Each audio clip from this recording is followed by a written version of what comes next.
Let us bring in CBS News Chief Congressional Correspondent Nancy Cordes, joining us from Capitol Hill. So, Nancy, it seemed like initially Senate Republicans also thought that tampering with Obamacare, folding it into this, would just complicate tax reform.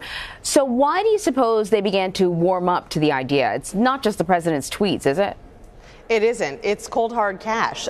It's the fact that repealing the individual mandate would reduce the deficit by about $330 billion over 10 years. That's a big chunk of change that they could then apply to their tax cut plan, and specifically that they could apply to middle class tax reduction, because one of the big knocks that they've gotten for their tax reform plan is that it primarily benefits the wealthy, that people making $1 million or more would see an average of something like $50,000 in tax reduction every year, compared to middle class taxpayers who might see about $1,000 in tax reduction. But there is a not insignificant portion of middle class taxpayers who could see their taxes go up. And so once they decided to work this into the mix, Anne Marie, the chair of the Finance Committee, Orrin Hatch, was able to go back to the drawing board, and overnight he released a new version of the plan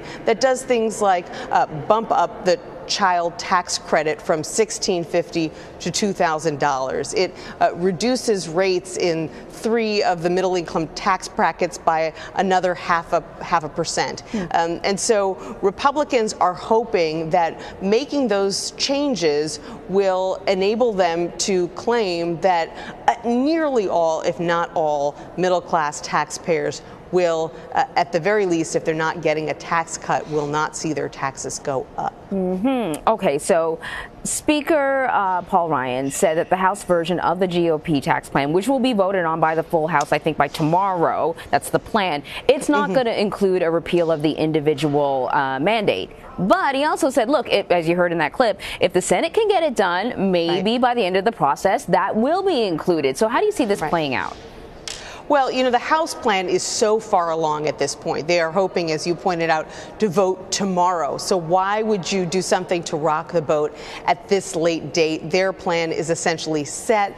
They have the money that they need without repealing the individual mandate. They don't know exactly what that would do to the votes. They have a very narrow margin, so they're going to go ahead with their plan as is. The House, as he pointed out, is certainly on record, at least Republicans are, about opposing the individual mandate. But they'll have another bite at the apple, because if the House passes its plan and the Senate passes its plan, and there are a lot of differences between these two plans, it's not just the individual mandate. The House reduces the number of tax brackets to 7 to 4.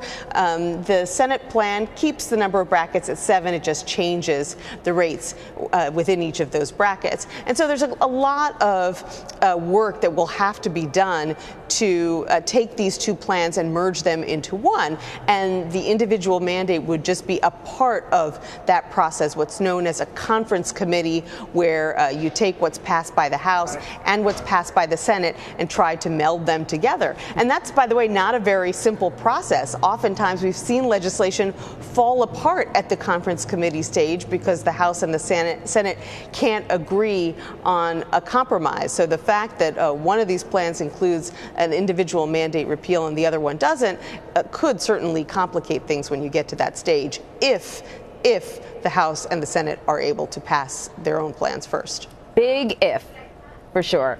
Nancy Cordes on Capitol Hill. Thank you so much, Nancy. You're welcome.